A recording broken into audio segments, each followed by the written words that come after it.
pour une vidéo que je n'ai pas faite depuis 3 mois pile poil au moment où je vous filme cette vidéo. C'est un book haul. Franchement le dernier date du 5 novembre qui fait que il y a plus de 40 livres à vous montrer aujourd'hui. Comme d'habitude tous les liens seront mis en barre d'infos. Il y a des livres que j'ai achetés, des livres que j'ai évidemment reçus en service de presse. De la part des éditions Brajlon dans la collection Big Bang, j'ai reçu cette semaine, donc vraiment tout récent, Absolu le tome 2, Les Effacés de Margot Dessen. J'avais adoré le tome 1.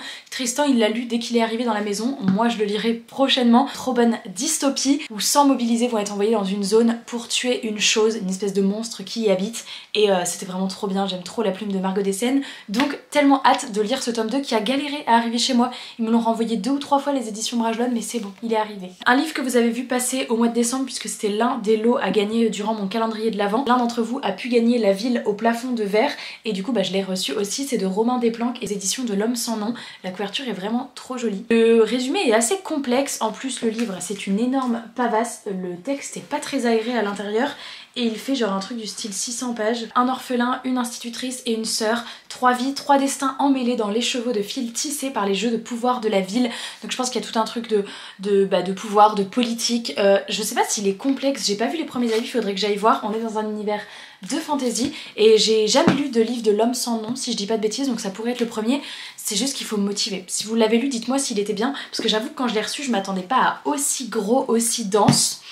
À voir. De la part de l'école des loisirs, j'ai reçu 3 petites sorties qui sont pas forcément dans mon genre, ils m'avaient pas proposé, je les ai reçues dans une box, mais je vous en parle parce que sur Instagram ça a fait pas mal réagir, notamment celui-ci. Donc j'ai reçu De Délicieux Enfants de Flore Vesco. Vous avez été énormément à dire oh là là, un roman de Flore Vesco, et j'ai dit oui a priori, mais je n'ai jamais lu de roman de cette autrice. On est sur une réécriture du Petit Poucet de ce que j'ai compris. Alors j'avoue que les réécritures de base j'adore, c'est juste que je sais pas trop si c'est une réécriture en mode un peu contemporain ou si on garde un aspect un petit peu conte, magie. En tout cas, celui-ci c'est celui des 3 qui est le plus susceptible de me tenter et il rejoint ma pile à lire clairement, tandis que les 2 autres je vais plus les offrir parce que c'est moins mon genre. On est dans une famille où il y a 7 enfants à nourrir et il y a Tipou parmi ces enfants qui galère un petit peu à trouver sa place. Il rêve de liberté, d'aventure, etc.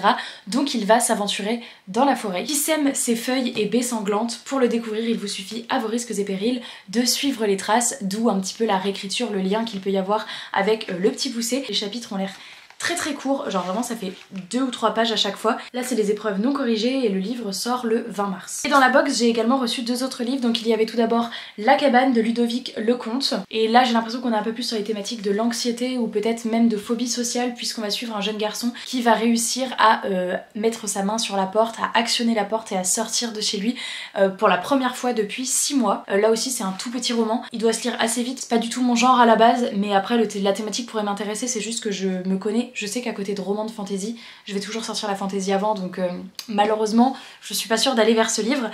Mais bon, en soi il a l'air plutôt sympa. Et le dernier que j'ai reçu c'est Sans crier gare, qui là pour le coup est un plus gros bébé. Une jeune fille qui va être inscrite au pensionnat pour jeunes filles par ses parents, et un jeune garçon livré à lui-même et fuyant un passé sur lequel il refuse de s'expliquer. Ils vont donc se trouver, se rencontrer et prendre le temps de se reconstruire. Donc là pareil c'est un contemporain, pas sûre de lire celui-là non plus, mais je voulais vous les montrer parce que je sais que potentiellement parmi vous il y en a qui lisent autre chose que de l'imaginaire. Ah bah non, j'en avais reçu un autre aussi de l'école des loisirs dans la collection Medium. Par contre celui-ci me fait super envie, c'est Neb de Caroline Solé et Gaïa Wisniewski. On nous dit bienvenue dans l'envers du monde numérique. On va être sur un jeu en ligne qui a un succès absolument planétaire. On va suivre 3 ados qui vont arriver en finale, donc déjà moi je vois tout de suite le côté jeu en ligne, même si j'imagine que ça peut poser plein de questions sur, je sais pas, l'addiction aux réseaux sociaux, aux jeux vidéo. Je sais pas trop quelles vont être les thématiques qui vont être abordées. Je pense qu'on est quand même dans un contemporain et qu'il y aura pas trop une dynamique dystopie, science-fiction, etc. Je pense que ça va rester peut-être très actuel. En tout cas on nous dit qui remportera la partie, mais surtout qui tire les ficelles, et je pense que ça peut avoir un côté assez addictif, assez haletant comme livre. En tous les cas à l'intérieur j'aime bien la mise en page et c'est quelque chose d'assez original. Il y a des illustrations, il y a également des passages voilà en noir, des choses de messages, des dessins, enfin ça a l'air d'être une mise en page assez originale, pas mal de choses dessinées et rajoutées. Donc pourquoi pas. Et on nous dit il est minuit et demi, mon père dort et moi je plonge dans le neb. Franchement ça me donne envie. J'ai reçu de la part des éditions de Saxus, on revient vraiment dans de l'imaginaire et dans de la fantasy, God Killer de Anna Kanner. Celui-ci me faisait tellement envie, j'aime trop cette couve, vraiment. On va suivre un personnage qui est une déicide et le terme correspond à quelqu'un qui tue les dieux. Elle déteste les dieux et du coup clairement la nana elle a pas le temps, elle tue les dieux. Elle va un jour rencontrer un dieu qui est amnésique et sa vie est étrangement liée à une petite fille. si elle tue ce dieu, elle tue clairement la petite fille, donc elle va se poser la question 2 fois quand même. Je crois qu'ils vont faire chemin ensemble vers un but commun, je n'en sais pas plus, mais écoutez, ça parle de divinité, donc à voir. Je sais pas trop s'il était bien noté en VO, en tout cas Tristan l'a lu et je crois qu'il a passé un bon moment de lecture. Une jolie carte au début, voilà. Pile à lire. J'ai reçu récemment, je l'avais absolument pas demandé, mais j'avoue que le résumé m'a fait super envie. J'ai reçu Les émeutes de la nuit sans lune, c'est le tome 1 de Fille du destin de Kika Hatzopoulou, publié chez La Martinière Jeunesse Fiction. Non, La Martinière Fiction tout court. Et on nous dit qu'à Alante, la cohabitation entre les humains et les héritiers des dieux est difficile. Là aussi ça parle de dieux, donc ça me donne aussi envie. Et on va suivre Yo, qui est cette jeune fille. Elle a le pouvoir de déceler les fils de vie de chaque personne. Elle s'en sert notamment pour résoudre des enquêtes, jusqu'au jour où elle va assister en direct à un meurtre. Et le meurtre a été perpétré par une personne qui a un fil de vie qui est coupé, ce qui est a priori impossible. Évidemment, elle va essayer de savoir ce qu'il en est. Et j'avoue que le pitch me fait super envie. En plus, les éditions de La Martinière me l'ont envoyé avec un trop joli ex-libris qui est déjà accroché à mon mur. Mais voilà, je l'avais pas du tout vu passer. On me l'a pas proposé, mais quand je l'ai reçu, je me suis dit pourquoi pas, on m'avait mis un petit mot avec. Donc celui-ci, bah, clairement, j'ai hâte de le découvrir. Sol de brume, je passe très rapidement dessus puisque j'en ai déjà parlé là aussi pendant le mois de décembre, vu que c'était l'un des lots à gagner pendant mon calendrier de l'Avent. Je l'ai donc reçu de la part des éditions Rivka. C'est un hardback et on est clairement dans une histoire de magie, de fantasy, avec un monde dans les nuages et un monde au sol. Et on va suivre 2 jeunes filles qui ont des vies diamétralement opposées, puisque l'une vit dans les nuages, je crois qu'elle est fille d'empereur ou je sais plus quoi, et une autre qui est plutôt dans la caste sociale inférieure, et leurs vies vont se mêler par je ne sais quelle raison. En tous les cas, Tristan l'a lu, là pour le coup il a adoré. Je crois que ça sera une saga en 5 tomes, donc bah c'est une saga qui est assez longue, mais comme les 5 tomes ont été écrits en VO, si c'est une saga qui marche pour Rivka, je pense que la traduction peut arriver assez rapidement pour les 5 tomes. Peut-être qu'on aura le tome 2 cette année, je sais pas du tout, mais en tout cas j'ai trop hâte de le lire celui-là. Alors un livre là aussi où je vais passer très rapidement, puisque je vous l'avais montré en revenant de Montreuil, j'avais eu les épreuves non corrigées de la part des éditions Pocket Jeunesse, et la semaine dernière j'ai reçu l'épreuve définitive, donc faut quand même que je vous montre la vraie couverture. Il s'agit de Green Wild, le monde derrière la porte. J'aime trop. En plus c'est un jeunesse illustré, soit en demi-page, soit en double page comme ça.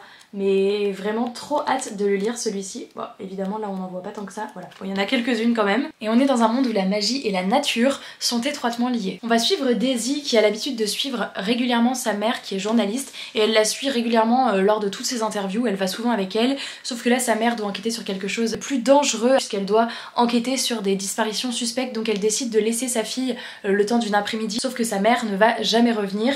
Elle va donc décider de partir à la recherche de sa mère, elle va tomber sur un portail qui va l'emmener vers un autre monde. On nous dit que c'est un monde qui déborde d'arbres étranges et de plantes luxuriantes, et les habitants tirent leur magie justement de toutes ces plantes, de tous ces arbres. Et dans ce monde magique, il y a également des disparitions inquiétantes, suspectes. Je sais pas du tout si c'est un tome 1 en fait, ou si ça va être un one shot, je verrai après l'avoir lu. Je pense que là dans mes prochaines lectures, dès que j'ai envie d'un jeunesse, c'est vers celui-ci que je vais foncer parce qu'il me fait trop envie. Mais celui-ci me fait également très envie, je l'ai reçu de la part des éditions Saxo, donc en fait c'est la nouvelle collection jeunesse chez les éditions de Saxus, et il s'agit de La maison à l'orée de la magie. Moi tout ce qui commence par la maison maintenant avec des titres à rallonge, je sais pas pourquoi mon cerveau se dit ça va être trop bien, c'est dans la même vibe que La maison au milieu de la mer Cyrilienne, alors que ça se trouve ça n'a rien à voir, mais ça me fait ça avec ce livre, et également le livre La maison sous la maison que j'ai trop envie de m'acheter aussi, et d'ailleurs j'ai une carte cadeau encore à utiliser et il va faire partie de ceux que je vais acheter avec. On va suivre 9. A priori les personnages sont des numéros, qui est une orpheline et qui doit absolument voler dans la rue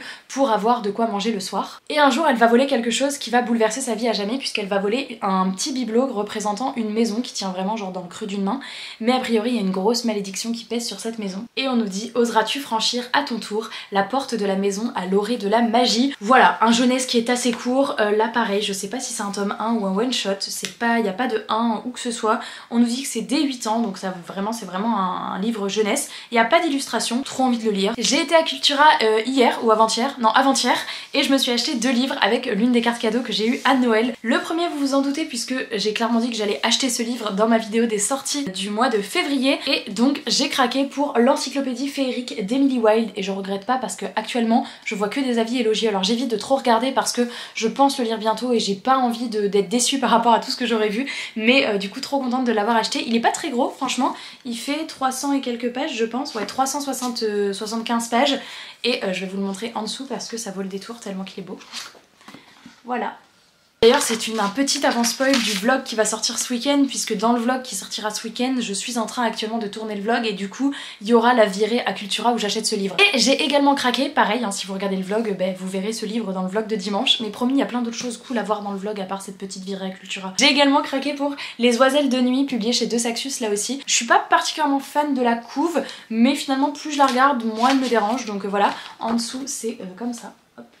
Et tac. Je l'avais absolument pas repéré, je comptais absolument pas me le procurer, mais je l'ai vu en librairie et j'avoue que j'ai lu le résumé et j'ai dit ok, il me fait trop envie, je le prends. On nous dit qu'il y a bien longtemps, il y avait des femmes qui avaient le pouvoir notamment d'arrêter les cœurs, de commander les mers, d'allumer des feux et de déplacer des montagnes. Donc clairement c'est des pouvoirs de fou quand même. On va suivre 3 jeunes filles qui sont les 3 héritières. Leur existence est gardée secrète puisque la magie a depuis été interdite. Lorsqu'elles offrent un baiser, elles offrent temporairement tout leur pouvoir à ceux à qui elles offrent le baiser. Du coup, donc, les personnes les plus fortunées de la ville viennent évidemment acheter un baiser pour avoir ne serait-ce qu'un petit peu de pouvoir pendant un court laps de temps. Elles étaient donc quasi intouchables puisqu'elles sont protégées par les plus puissants de la ville jusqu'au jour où on va tenter de les assassiner. Elles vont donc être traquées et genre moi ça m'a fait trop envie. Franchement j'ai lu ce résumé quand les éditions de Saxus l'avaient annoncé sur les réseaux. J'avais absolument pas lu le résumé, je sais pas, j'avais dû être passée à côté de ce post, passée à côté de la couve, je ne sais pas, mais du coup trop bonne surprise quand je l'ai lu en librairie et je me suis dit mais ça me donne trop envie. J'ai reçu Silence Radio de la part des éditions Nathan, donc de Alice Oseman dans sa trop jolie édition collector. J'adore les pages de garde illustrées, trop belles. On va suivre une jeune fille qui est solitaire et qui écoute beaucoup le podcast Silence Radio et notamment elle apprécie beaucoup le jeune garçon qui fait ce podcast et à un moment elle va rencontrer un jeune garçon qui s'appelle Aled et on nous dit qu'avec lui elle va pouvoir enfin être elle. J'imagine que ça va peut-être parler de solitude, d'anxiété, je sais pas, je fais confiance à Alice Oseman pour aborder plein de thématiques puisque c'est elle qui écrit les Heartstoppers romans graphiques que j'aime vraiment énormément, mais j'ai hâte de la découvrir du coup dans un roman, même si ce genre d'histoire plus contemporaine pour moi ça sera peut-être au printemps ou à l'été parce que j'en lis pas beaucoup à l'année quand même. Enfin, là vous allez pouvoir m'applaudir de chez vous parce que je me suis enfin procuré Babel Corp, le tome 3. Franchement, ça fait une éternité que j'ai lu le tome 1 et 2, que je classe cette saga dans mes sagas préférées parce que vraiment j'aime trop et je n'avais pas le tome 3. Faut juste maintenant que je finisse et donc dans cette histoire, on allait suivre des jeunes qui embarquaient à bord d'une navette. Ils partaient en direction d'une planète où il y allait avoir une substance assez particulière à récolter, sauf que tout le monde ne pourra pas atterrir sur cette planète, seuls les meilleurs d'entre eux le pourront et donc pendant tout le trajet il va y avoir des épreuves, il va y avoir tout un apprentissage pour pouvoir élire les meilleurs d'entre eux et le tome 1 et 2 était absolument incroyable, genre vraiment c'est full action, full rebondissement, j'ai encore des scènes tellement précises en tête. Trop hâte de lire ce tome 3. Je me garde le bon moment pour terminer cette saga. Logiquement cette saga sera terminée en 2024. J'ai reçu Porcelaine sous les ruines et là pareil je vais passer rapidement parce que je vous le montrais dans ma dernière vidéo des sorties littéraires. C'est juste que là au moins je peux vous le montrer en physique. Donc il est très joli. Tout le bleu ici c'est trop beau. Voilà. Et on est sur une romantaisie. Je pensais que ça allait être une cozy fantasy, mais non, ça va être une romantaisie. Donc à voir, j'ai jamais lu cette autrice, j'avoue que ça fait un petit moment que j'avais envie de la découvrir. Je sais pas si je vais kiffer, n'hésitez pas à me dire si vous l'avez lu. Je crois que vous avez été certains à me dire sous ma dernière vidéo que la romance c'est pas non plus au premier plan, c'est pas en mode la romance puis une petite intrigue, il y a quand même une intrigue assez intéressante, un univers de magie, etc. Mais la romance a une place aussi. En tous les cas derrière on nous dit une tasse de thé, un monde de pluie, aucun secret n'est à l'abri entre deux âmes ennemies. Donc évidemment sans doute enemies to lovers, mais avec peut-être quand même un petit côté cosy que j'avais envie de retrouver. On verra. Il me fait encore très envie, mais c'est juste que j'ai peur que ce soit pas vraiment ce que j'aime. Après je pense que je me laisserai tenter quand même maintenant qu'il est dans ma bibliothèque et on verra bien. J'ai reçu un énorme colis de la part des éditions Nathan en fin d'année et du coup ça m'a rajouté plein de sagas jeunesse. Alors ils m'ont tout d'abord envoyé le tome 1 et 2 de la saga Le Réveil de Feu. Ah mais là aussi c'est des personnages qui sont des chiffres, elle c'est le numéro 12 maintenant. On nous dit qu'on est sur une terre qui est peuplée par les monstres et donc il y a des guerriers, des chasseurs qui sont chargés tout simplement de maintenir la paix. On va suivre une jeune orpheline qui a elle aussi prêté serment, le serment des chasseurs, mais elle cache un secret bien plus important, c'est qu'elle rêve de venger sa famille. Elle va donc être embarquée dans une aventure assez dangereuse, après je veux pas en savoir plus, c'est une saga jeunesse, donc j'ai le tome 1 et 2, au moins si j'adore le 1, j'aurai la suite directe. Dans ce gros colis, ils m'ont envoyé également une autre saga, et alors là, si je kiffe, j'ai de quoi faire, puisque ils m'ont envoyé pas 1, pas 2, pas 3, pas 4, mais 5 tomes. J'ai reçu le tome 1, 2, 3, 4, 5 de la saga Les Héritiers de... Ah, la pile qui vient de tomber. J'ai donc reçu les 5 premiers tomes de la saga Les Héritiers de Brizen. On est dans un royaume qui est déserté par la magie. Il y a eu une grande guerre et en fait c'est depuis cette grande guerre que la magie a disparu. Et on va suivre 3 personnages qui vont s'aventurer dans la forêt qui est pourtant interdite. Normalement on n'a pas le droit d'y entrer, mais ils vont s'y aventurer pour retrouver leur petite sœur qui a disparu. Malheureusement ça va réveiller une magie noire et donc le village va être en danger. Franchement une petite saga jeunesse comme ça avec des tomes assez courts à lire, ça pourrait être parfait pour un 7 jours 7 livres que je me réserve en général à l'été. Donc à voir. Au moins je sais que si je lis le tome 1 et que je kiffe, faudrait pas que je mette trop longtemps à lire la suite. J'aime trop les couves. On a le tome 1, on a le tome 2, le rouge c'est le tome 3, après on a le bleu clair, le tome 4, et enfin le violet, le tome 5. Vous savez à quel point je kiffe la jeunesse, donc là j'avoue que j'étais trop contente.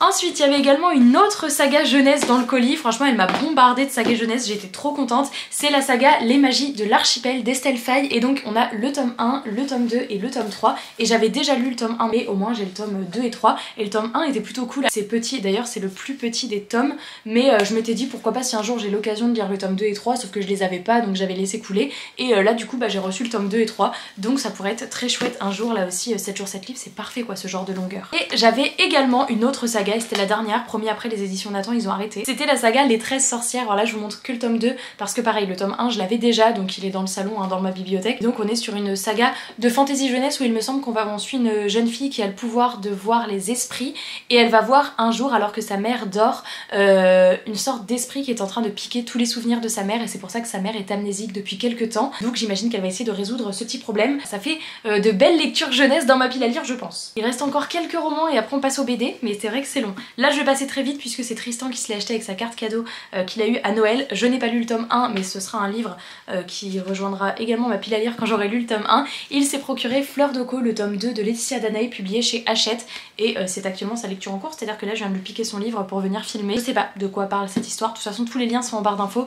Là je vais pas lire les résumés du tome 2 en plus parce que bah, j'ai pas lu le 1, mais Laetitia Danaï je l'ai déjà découvert dans plusieurs livres et j'aime trop sa plume, donc c'est évident que je finirai par lire Fleur de Co moi aussi, d'autant que c'est une saga que Tristan aime beaucoup. Ma lecture en cours, alors en cours j'ai lu le chapitre 1, donc tranquille. Mais j'ai commencé et reçu du coup récemment Les Sœurs Wickwood de Ludivine Irola, publié chez Bayard. J'aime trop cette couve, j'aime trop ce jaspage, vraiment ce livre là, il me hype de fou, d'autant que j'étais persuadée que ça allait être que c'était une autrice, enfin que c'était une traduction, je sais pas pourquoi, mais non, l'autrice est française, donc j'ai lu que le chapitre 1, j'ai hâte de terminer cette vidéo et j'ai un peu de taf après pour aller avancer dans ma lecture, parce que j'avoue qu'il me fait trop envie. On va suivre 2 sœurs qui sont les dernières descendantes d'une grande lignée d'occultistes royaux. Autrefois c'était plutôt très apprécié et même gage d'une certaine place dans la société, sauf qu'aujourd'hui la magie est bannie du royaume. Le roi va ordonner aux 2 sœurs de retrouver une prophétie perdue, et donc il va y avoir une sorte d'aventure, une recherche d'un livre magique il me semble. Magie, prophétie,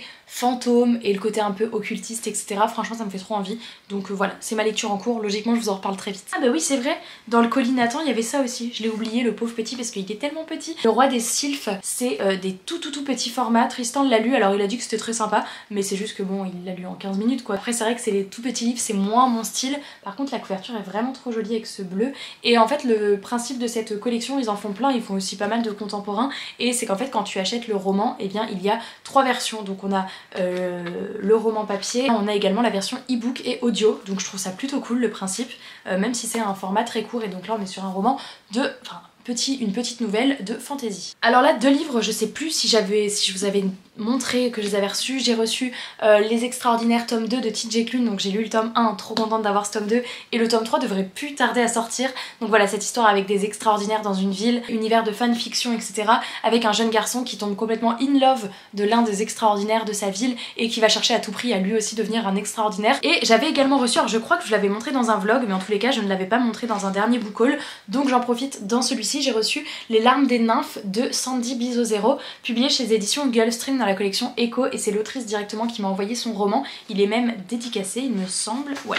En plus il est trop joliment dédicacé, écrit avec de l'argent et tout, j'aime trop. Et on est sur un roman fantastique thriller, donc j'avoue que j'ai peu de livres de ce genre dans ma bibliothèque parce que déjà fantastique j'en lis beaucoup moins que de la fantasy, mais là fantastique couplé à un thriller, ça peut être très cool. Et donc on va suivre Cléa qui est une jeune fille qui va arriver dans un petit village. Elle a passé une année absolument désastreuse, absolument horrible en école d'art, donc quand elle arrive ici elle veut avant tout se ressourcer, mais elle va être rapidement confrontée à plein de mystères dans ce village et donc j'imagine qu'elle va essayer de percer ces mystères. Et il y a notamment une forêt dont personne ne doit s'approcher, là aussi une histoire de forêt. J'imagine qu'il y a quand même un petit côté magique forcément puisqu'on le classe dans le fantastique, mais un côté un peu plus haletant, un peu plus stressant puisqu'on est aussi dans du thriller. Il me fait trop envie, j'en ai pas vu d'avis passer, donc celui-ci j'espère pouvoir le lire prochainement. J'ai reçu 2 livres de Pocket Jeunesse au moment de Noël, ils nous ont fait une box de Noël qui était trop chou, il y avait une bouillotte, un plaid, enfin vraiment trop mimi, et il y avait notamment 2 livres qui habituellement ne sont pas du tout mon genre de lecture, mais je pense que ça peut être des lectures qui pourront me faire envie, pareil là l'été, un peu romance, young adulte, adolescente, à voir en tous les cas s'il y a des bons avis, mais là c'est surtout que ça me fait un peu plus envie parce que c'est les coups de cœur de l'équipe. Donc j'ai tout d'abord reçu Bad Ash Étincelle et j'avais gardé le petit papier à l'intérieur, c'est le coup de cœur de Sam. Et donc on nous dit que Ashley est complètement obsédée par Tyler dans son lycée et c'est clairement la star de football américain de l'équipe, donc genre vraiment vous voyez c'est pas du tout mon délire de lecture à la base, hein, je vous avais dit. Sauf que Ashley sait qu'elle n'a absolument aucune chance, mais tout va basculer le jour où Cameron Parker, donc c'est le meilleur ami de Tyler, va lui proposer une sorte d'accord. Cameron Parker en est sûr, il a choisi la fille parfaite, patati patata, il a tout calculé, il a juste oublié que l'amour ne se contrôle pas si facilement. Alors est-ce que finalement ce sont les deux qui vont tomber amoureux, est-ce que ça va juste laisser place à des situations un peu cocasses, je ne sais pas, il est assez gros quand même. Écoutez, je sais pas du tout quels sont les avis, si vous l'avez lu n'hésitez pas à m'en parler. Pourquoi pas, il y a marqué la nouvelle série événement espagnol, tant qu'il n'y a pas marqué le nouveau phénomène BookTok, moi je me dis why not. Alors il va rester dans ma palle un petit peu, si je vois que je l'ai pas sorti à cet été, j'en ferai plutôt cadeau à quelqu'un qui en aura plus l'utilité que moi, mais écoutez, on verra. Dans le même genre, là aussi, avec un livre qui à la base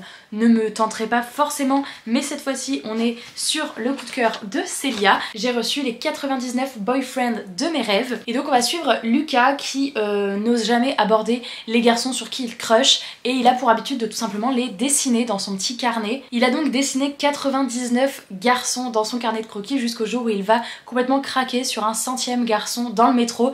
Ils sont même en train de flirter et il était à 2 doigts de lui demander son numéro de téléphone, sauf que les portes du métro vont se refermer et vont les séparer, et Lucas cette fois-ci ne veut pas s'arrêter là et il est bien décidé à retrouver ce garçon. Il part donc en quête de numéro 100.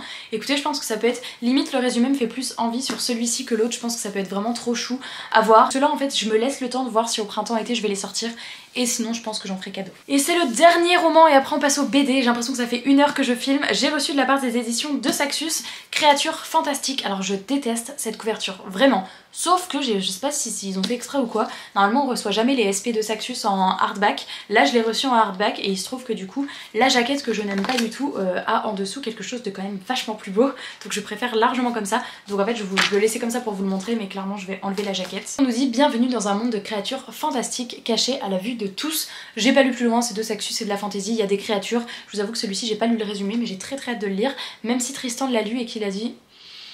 On passe au BD. Celui-ci je vais aller très vite puisque j'en fais un reel cette semaine sur Instagram ou la semaine prochaine, en tous les cas dans les jours à venir, en collaboration avec Kinaï, mais du coup j'ai reçu Cry Wolf Girl, mais on est clairement sur une BD avec une colorimétrie assez particulière. Et globalement les thèmes abordés c'est tout ce qui tourne autour de l'anxiété, des maladies mentales, la dépression, etc.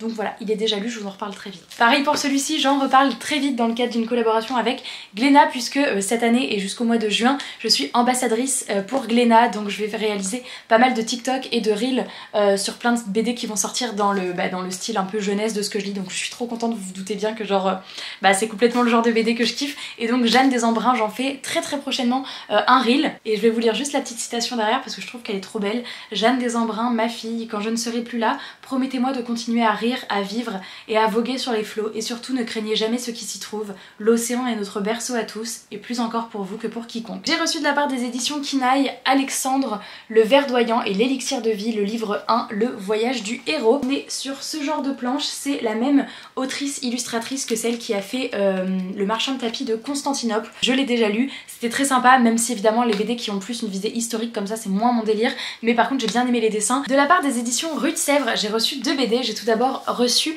Les fantômes affamés. On va suivre une jeune fille qui a la capacité de voir des fantômes et qui va un jour décider d'en invoquer un pour se faire des amis parce qu'elle est a priori assez solitaire. Vous voyez, la BD est assez grosse quand même, ça fait un peu le format Kinaï justement. Elle va se rendre compte que c'est une âme errante, il oscille donc entre la vie et la mort. Ils vont donc se lancer dans une aventure pour lui rendre son corps. Ils vont donc découvrir une effroyable vérité sur leur vie entremêlée. Franchement ça me fait bien envie, j'imagine que ça va aborder du coup la vie, la mort. J'aime beaucoup le style graphique qui est assez jeunesse, assez enfantin, mais avec quand même des jolies planches, des belles couleurs comme ça. J'aime bien, franchement j'ai trop hâte de voir ce que ça va donner. Et ils m'ont également envoyé Le Grand Migrateur et trop contente. Un joli Parasaurolophus sur la couverture, j'aime trop. J'ai complètement craqué pour les dessins de cette bande dessinée. Là aussi c'est une bande dessinée assez jeunesse, assez colorée, etc. J'aime trop, et puis il y a des dinosaures donc voilà. Ce que j'aime trop c'est que le personnage principal est une grand-mère. Et genre ça c'est pas trop chou, genre on a rarement des personnes âgées, donc là personne âgée plus dinosaure, une petite aventure, trop hâte d'en savoir plus. Je me souviens plus exactement du résumé, mais je me souviens juste que la manière dont elle m'en avait parlé c'était vraiment que c'était une petite mamie et que c'était très chou comme BD. J'ai reçu le tome 4 du Grimoire d'Elphie et je suis trop contente parce que j'ai pu lire le tome 3 à Noël, donc très hâte de continuer les aventures de ces trois sœurs avec ce grimoire magique et ce camion librairie où elles vont de ville en ville. Là en plus il y a un ours, donc genre va y avoir un rapport avec les animaux, avec la nature. J'aime tellement cette couverture qui fait très printanière. Et donc ce tome-ci se passe dans les Pyrénées. Après l'Alsace pour Noël, on va aller dans les Pyrénées au printemps et je pense que ça va être parfait. Donc celui-ci, j'attends le mois de mars, avril, enfin vraiment le retour du soleil pour me plonger dedans en espérant pas trop attendre jusqu'au tome 5. Mais voilà, c'est vraiment l'une de mes sagas BD préférées, donc tellement hâte de continuer. Et ça y est, nous sommes à la dernière BD que j'ai récupérée au festival de la BD à Angoulême, puisque clairement c'est chez nous, Angoulême. Donc j'ai été sur le stand Kinaï comme ce que je fais à chaque fois, et il m'a donné l'une des prochaines parutions, Les Oubliés de Elsa Bordier et Hugo Descraen, donc publié chez Kinaï. Et on va donc suivre un quarantenaire qui part sur les traces d'une créature. Alors je ne sais pas quel type de créature. Hop, je vous mets un petit aperçu. Des planches là aussi. Il lit tous les faits divers dans les journaux, etc. pour vraiment retrouver la trace de cette créature. Il va un jour trouver un pendentif qui se met à vibrer et ça va lui indiquer le chemin à prendre et il va également faire route avec une jeune fille. Écoutez, on verra bien, je vois qu'il y a un chien aussi, donc genre je kiffe. C'est Kinaï, donc évidemment que j'ai envie de le lire. Voilà! J'espère sincèrement que cette vidéo vous aura plu. N'hésitez pas à me dire s'il y a certains de ces titres qui vous font envie ou s'il y en a que vous avez déjà lu, si vous avez aimé, pas aimé. Comme d'habitude, j'ai très envie d'avoir tous vos avis en commentaire. Je vous remercie d'avoir regardé cette vidéo jusqu'au bout. J'espère qu'elle vous aura plu. Je vous fais plein de gros bisous, je vous souhaite de belles lectures et je vous dis à très bientôt dans une prochaine vidéo. Ciao!